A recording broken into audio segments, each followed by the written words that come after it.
Hello tout le monde. Alors j'aimerais commencer une nouvelle série de vidéos qui parle un peu de développement personnel. Et je pense qu'en introduction, je peux discuter de l'hypersensibilité parce que c'est quelque chose qui est très prenant dans ma vie. Et je pense que ça touche beaucoup de personnes, en tout cas on en voit de plus en plus. Et c'est quelque chose qui peut être assez handicapant mais qui peut être aussi une force. Donc j'aimerais en discuter parce que je sais que je ne suis pas la seule.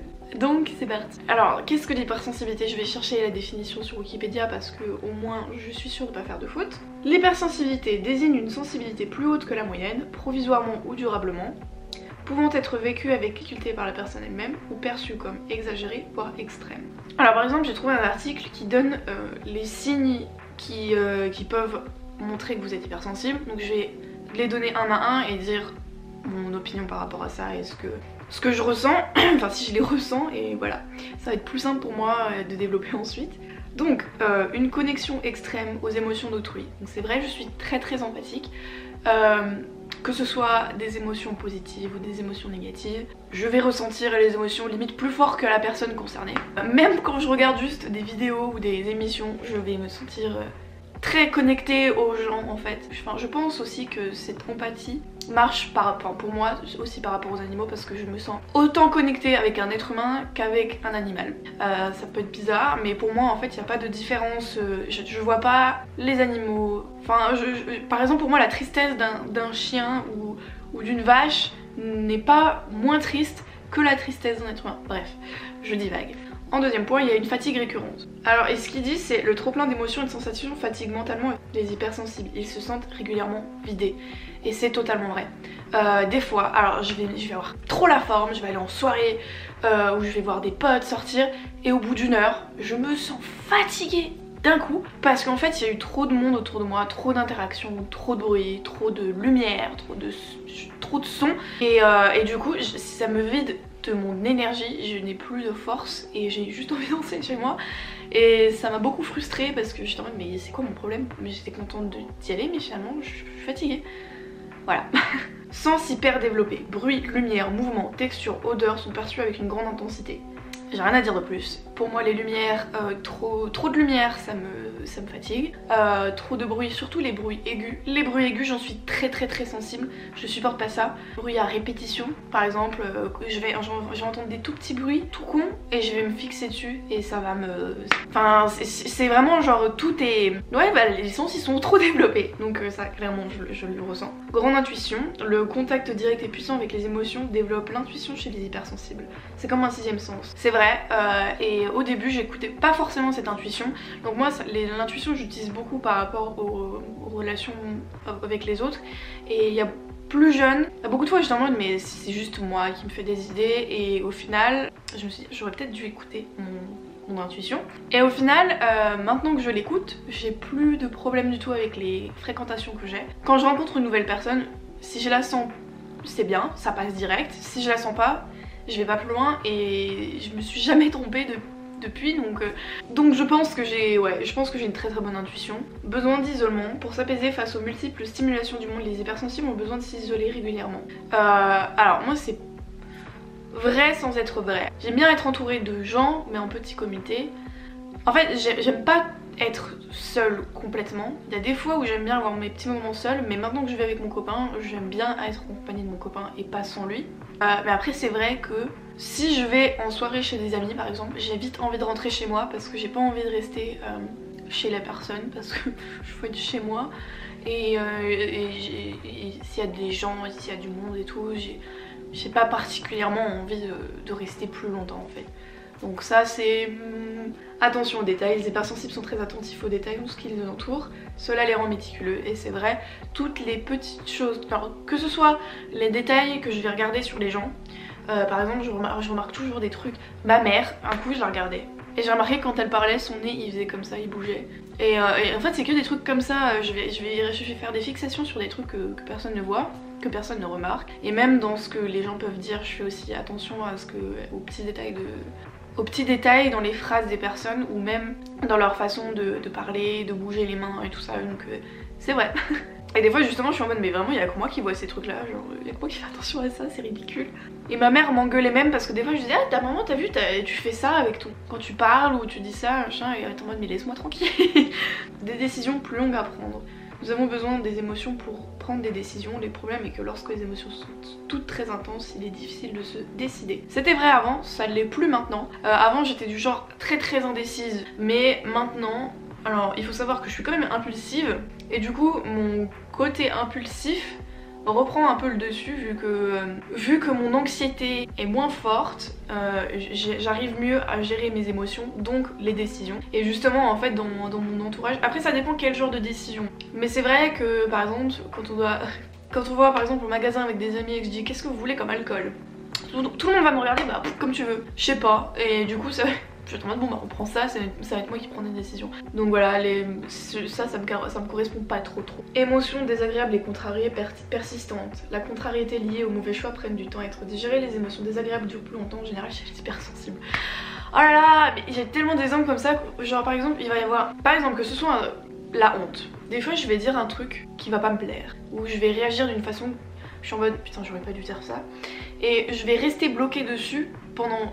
genre au moins 24 heures alors que c'est vraiment un truc minime. Alors du coup quand il se passe quelque chose qui va pas, vraiment qui est un peu plus grave ou qu'il y a quelque chose qui me rend triste et tout, je vais rester bloquée sur la chose plus longtemps, même si je travaille largement sur... Enfin même si je travaille beaucoup sur ça. Par exemple si je me dispute avec mon copain, j'essaie vite de passer à travers la colère ou je ne sais pas quelle émotion. Mais voilà, du coup les émotions à la con elles restent toujours plus longtemps mais je travaille dessus. Plus de stress et d'anxiété en fonction des expériences passées.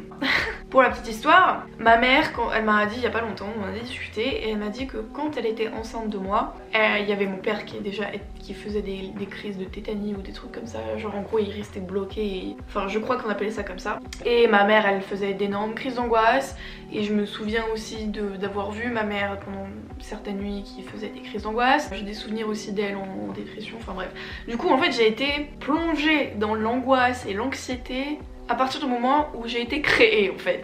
Donc ça, on le sait que ça a une grosse influence quand la mère par exemple qui porte le bébé ressent de l'anxiété, forcément le bébé il est lié à elle, donc ça se ressent et je pense que ça a eu des répercussions sur moi. Ce qui fait que depuis toute petite je suis quelqu'un de très anxieuse et que ça me pourrit toujours un peu aujourd'hui mais que maintenant j'arrive un peu mieux à gérer. Donc clairement ça ne m'a pas aidée, sachant qu'en plus je suis hypersensible. Je sais pas si je l'ai été de naissance ou si ça s'est développé, mais en tout cas ça fait pas bon mélange, l'hypersensibilité, l'anxiété, voilà.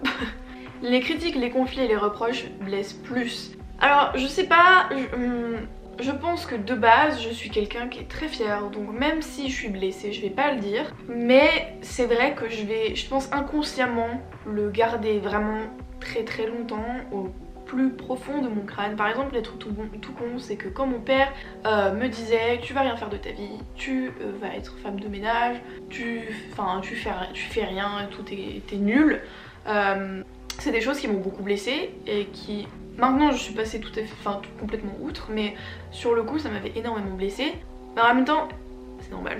Après c'est vrai que par exemple par rapport aux critiques au début sur internet, j'avais vraiment du mal quand je me faisais insulter ou qu'on balançait des rumeurs sur moi ou voilà, ou qu'on me critiquait tout simplement. Après maintenant j'ai appris à prendre beaucoup de recul avec ce que peuvent dire les gens de moi en fait, et justement c'est grâce au livre des 4 accords Toltec que je vous conseille de lire que depuis que j'ai lu ce livre j'ai vraiment réussi à prendre la distance par rapport aux choses que peuvent dire les gens sur moi, voilà. Donc du coup ça ne me concerne plus vraiment ça, parce que maintenant je m'en fous, vraiment honnêtement, régulièrement je me fais un peu insulter sur Curious Cat et ça me fait ni chaud ni froid, donc, alors qu'avant ça me blessait vachement plus. Je me rappelle il y avait des fois où je recevais des messages et on était très agressif envers moi, où on appuyait sur des points qui blessaient et je sentais mon cœur qui battait à toute vitesse et je commençais à trembler et voilà. Voilà. Il pleure souvent. Ah oui, je pleure quand je suis heureuse, quand je suis triste, quand je suis en colère, quand je suis stressée, je pleure tout le temps, voilà. Que ce soit pour moi ou pour les autres, je pleure tout le temps. Donc oui, clairement. Plus respectueux, empathique et bienveillant. Les hypersensibles captent les signes de détresse et d'inconfort présents et futurs chez les personnes qu'ils côtoient. Ils adoptent donc une attitude bienveillante et prévenante. Je pense, il faudrait demander aux gens de mon entourage si je suis plutôt prévenante et bienveillante, mais je pense, puisque à chaque fois j'ai remarqué que les gens allaient beaucoup se confier vers moi, donc je pense que je dégage quelque chose de bienveillant, je suppose. Faudrait que mes potes se présentent en commentaire et disent si ce que je dis est vrai ou pas, mais en tout cas je pense que ça me correspond. Irritabilité extrême. Les hypersensibles du fait du stress, de la fatigue et du surplus émotionnel se sentent souvent irrités. Ils préfèrent ainsi par exemple travailler au calme dans un espace clos qu'en open space. Clairement l'open space je pense pas que ce serait pour moi, juste dit comme ça. Mais ouais en effet des fois je vais pouvoir commencer la journée très très bien. Il va suffire qu'il arrive un truc ou que ma journée ait été trop pour moi et je vais être très sur les nerfs très rapidement. Les livres, les films, les musiques les touchent particulièrement. L'hypersensibilité décuple l'intensité des émotions véhiculées par les livres, les films ou les musiques. Cette intensité peut rendre l'expérience insoutenable. Vu que je lis pas trop de livres, on va un peu mettre ça de côté. Mais par contre pour ce qui est de la musique ça a clairement... C'est peut-être le truc qui a le plus d'influence sur mon émotion, donc c'est pour ça que j'écoute plus de musique triste, parce que je supporte plus. Avant j'écoutais de la musique triste pour me rendre encore plus triste, mais actuellement si je veux plus en fait me sentir mal, donc je vais écouter quasiment jamais aucune musique un peu triste ou un peu genre des balades et tout, je peux pas. Donc je suis toujours en train d'écouter du rock, des trucs bien catchy et tout parce que voilà. Et les films pareil, il y a maintenant... En fait je pense que mon hypersensibilité s'est encore plus développée avec les années quand j'y pense, parce que maintenant il y a plein de films que je ne peux pas regarder parce que ça touche certains sujets et que je suis trop empathique, trop sensible et que ça me touche trop même si j'ai très bien conscience que c'est un film. Voilà donc pour les signes qui font qu'on peut être hypersensible, je vous mettrai le lien de l'article en barre d'infos et j'essaierai de trouver d'autres articles un peu plus complets peut-être pour vous les donner. Faut que je me dépêche parce qu'il faut que j'aille au travail. Juste pour finir, comment j'arrive à mieux vivre grâce avec mon hypersensibilité. Déjà j'ai toujours en tête, vu que j'ai appris ce que c'était l'hypersensibilité, que j'ai pu mettre un mot sur pourquoi je réagissais comme ça, pourquoi j'étais comme ça m'a un peu soulagée parce que j'ai compris d'où ça venait et je me posais plus la question, parce qu'avant je me culpabilisais quand je réagissais d'une manière étrange et c'était très lourd. Et maintenant que je sais ce que c'est, je n'ai plus cette sensation de culpabilité et je me mets juste en tête que bon, c'est des émotions, prends-les comme elles sont, parce que genre j'essaie plus de réprimer mes émotions. Maintenant quand je suis triste, je me dis bon voilà, là t'es triste, t'es pas bien, t'es de mauvaise humeur, t'es en colère, c'est tes émotions de maintenant, tu les acceptes. Après il faut pas rester bloqué dessus. En fait j'essaie juste d'accepter mes émotions comme elles sont et de me dire que demain ça ira mieux. Donc maintenant en fait je m'autorise à aller mal, par contre je ne m'autorise pas à rester dans mon mal. Donc si je vois que je suis pas bien pendant un jour ou deux, je vais me bouger le cul pour faire en sorte d'aller mieux. Je vais sortir, je vais essayer de bien manger, faire du sport, rigoler avec mon copain, regarder un film, que des trucs comme ça. Je vais pas rester dans mon mal, parce que moi avant c'était ça mon truc, c'était... En fait j'avais un truc de il faut que je reste dans mon mal-être, et c'était pour ça en fait que j'allais continuellement mal. C'est parce que moi-même je m'étais convaincue qu'il fallait que j'aille mal et je me rendais pas forcément compte sur le coup. Mais posez-vous bien la question, est-ce que j'ai vraiment envie d'aller mieux, ou est-ce que inconsciemment je veux rester dans mon mal-être.